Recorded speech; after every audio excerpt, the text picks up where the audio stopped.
मेरे दोस्तों, इस वीडियो में जो है तेलुगु में पढ़कर और उसका ट्रांसलेट कर लेता हूँ मैं इंशाल्लाह। गौर से सुनिए और जो है वो कीमती अपडेट है।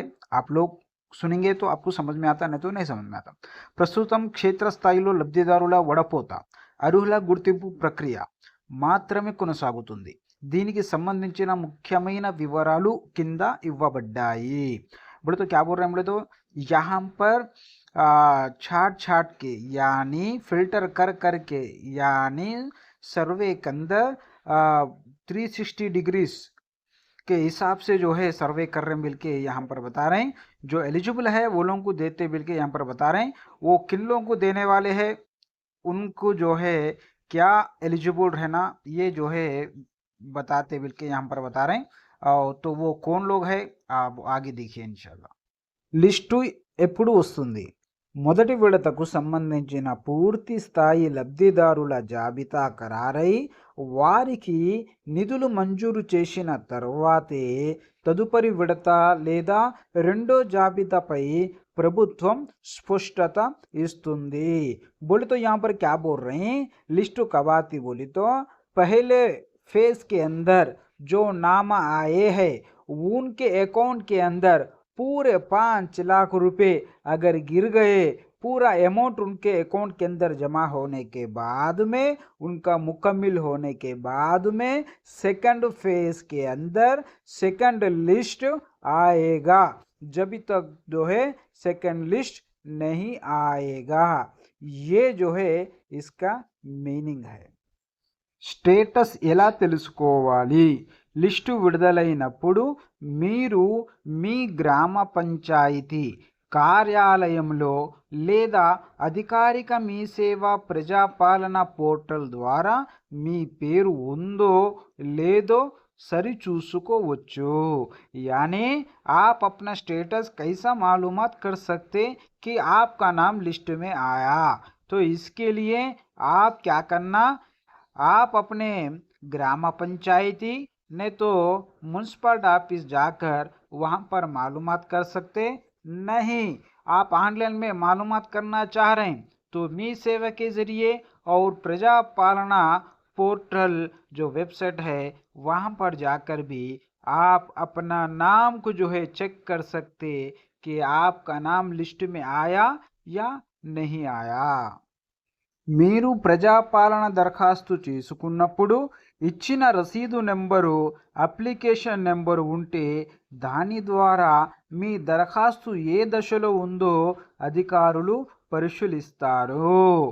आप अप्लाई जब करे थे प्रजापालन के अंदर, जो रसीद है, एप्लीकेशन नंबर है, इसको देने पर भी ऑफिसर जो है चेक करेंगे कि आपका स्टेटस कहाँ तक आया है, आपका नाम लिस्ट में आया या नहीं आया.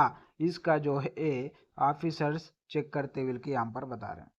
ఇందిరమ్మ ఇళ్ళ రెండో జాబితా సెకండ్ లిస్టులో పేరు రావడానికి ప్రభుత్వం నిర్దేశించిన కొన్ని ముఖ్యమైన అర్హతలు మరియు ప్రాధాన్యతలను బట్టి లబ్ధిదారులను ఎంపిక చేస్తారు.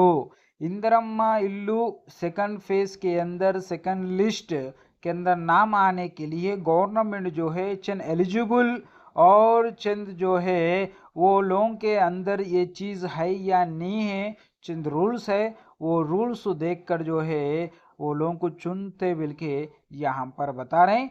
यानी उनका नाम लिस्ट के अंदर एंटर करते बिल के बता रहे हैं. वो क्या चीज़ है अब आगे देखेंगे. ప్రభుత్వ నిబంధనల ప్రకారం కింద పేర్కొన్న వారికి ఈ లిస్టులో పేరు వచ్చే అవకాశం ఎక్కువగా ఉంటుంది. यानी गवर्नमेंट रूल्स के हिसाब से ये जो रूल्स जो दिए हैं, ये रूल्स वालों को जो है ज़्यादा से ज़्यादा नामा सेकंड लिस्ट में आने का चांस है बिल के यहाँ पर बोल रहे हैं. ముఖ్యమైన అర్హతలు బేసిక్ ఎలిజిబిలిటీ. నిరుపేద కుటుంబాలు, దారిద్ర్య రేఖకు దిగువన ఉండి తెల్ల ration card, food security card కలిగిన వారికి మొదటి ప్రాధాన్యత ఉంటుంది. यानी वो बेसिक एलिजिबिलिटी क्या है अब अपन देखेंगे. जो गरीब है यानी वो लोगों के पास वाइट रेशन कार्ड है तो ये लोगों को पहले इम्पोर्टेंस दिया जाएगा कि ये लोग गरीब लोग हैं, इनको इंदिरम्मा इल्లు घर देना है.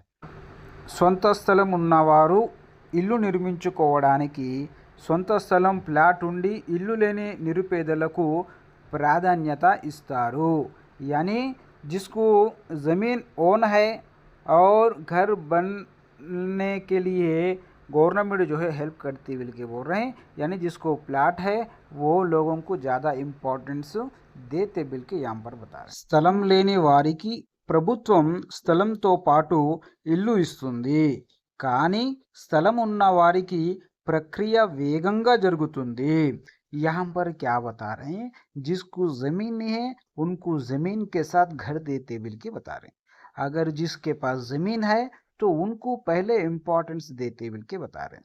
यानी L1 कैटेगरी वालों को पहले इम्पोर्टेंस देंगे, उसके बाद में L2 कैटेगरी वालों को उसके बाद इम्पोर्टेंस देते बिल के बता रहे हैं. यानी ज़मीन नहीं रहने पर भी घर देते, लेकिन पहले ज़मीन जिसके पास है घर नहीं बन सक रहे तो उनको 5 लाख रुपए उनके अकाउंट में जमा करने के बाद में इनका जो है सोचते बिल के यहाँ पर बता रहे हैं. కచ్చా ఇల్లు గుడిసెలు ఉన్నవారు ప్రస్తుతం అద్దె ఇళ్లలో ఉంటున్నవారు గుడిసెలు లేదా సరిగ్గా లేని కచ్చా ఇళ్లలో నివసిస్తున్న వారికి अवकाशम ఉంటుంది. यानी जो कच्चे मकानों में रह रहे हैं वो झोपड़ी पट्टों के अंदर और इसी तरह जो घर को रेंट पे रह रहे हैं ऐसे लोगों को ज़्यादा इम्पोर्टेंस देते बिल के बोल रहे हैं. जो झोपड़ी पट्टों के अंदर जो रह रहे हैं जिनका घर सही नहीं है और कच्चा मकान है ऐसे लोगों को पहले इम्पोर्टेंस देते बिल के बोल रहे हैं. जो घरों में रेंट पे रह रहे हैं ऐसे लोगों को भी इम्पोर्टेंस देते बिल के बोल रहे हैं. तो ये लोग L2 कैटेगरी के अंदर आते तो ये लोगों का नाम भी लिस्ट में आने का चांस है. వీరికి ప్రత్యేక ప్రాధాన్యత హై ప్రియారిటీ కేటగిరీస్ లిస్టును ఫైనల్ చేసేటప్పుడు గ్రామ సభల్లో కింద పేర్కొన్న వర్గాలకు प्रत्येक प्राधान्यता इस्तारू. यानी अभी जो बताने वाले हैं इनको हाई प्रायोरिटी देने वाले हैं, हाई प्रायोरिटी कैटेगरी के अंदर आते हैं और लिस्टों में फाइनल करते वक्त जो है उनके नामों को जो है उनके प्रायोरिटी को देखकर जो है याद करते बल्कि यहाँ पर बोल रहे हैं. మహిళల పేరిట ఈ పథకం ముఖ్యంగా మహిళల పేరు మీదనే మంజూరు అవుతుంది. కాబట్టి కుటుంబంలో మహిళ యజమాని పేరిట దరఖాస్తు చేసిన వారికి అవకాశం ఎక్కువ. यहाँ पर क्या बोल रहे हैं, ये स्कीम सारे जितने भी स्कीम हैं पूरे औरतों के ऊपर ही चल रहे हैं. तो औरतों के नाम रहे तो जो है उनको घर आने का चांस है बिल के यहाँ पर बोल रहे हैं. यानी वो लोग जो है हेड ऑफ फैमिली रहे तो घर आने का चांस है. కుటుంబ నేపథ్యం వితంతువులు, ఒంటరి మహిళలు, వికలాంగులు మరియు అనారోగ్యంతో బాధపడుతున్న నిరుపేద కుటుంబాలకు ప్రాధాన్యత ఉంటుంది. इसी तरह घरों के अंदर जो बेवा है, जो सिंगल औरत है और जो है हैंडीकैप है, तो जो लोग अपने जिस्मानी हालत ख़राब है यानी जो बीमार है ऐसे लोगों को ज़्यादा इम्पोर्टेंस देते बिल के यहाँ पर बता रहे हैं. ऐसे लोगों के नाम लिस्ट 2 में आने का चांस है.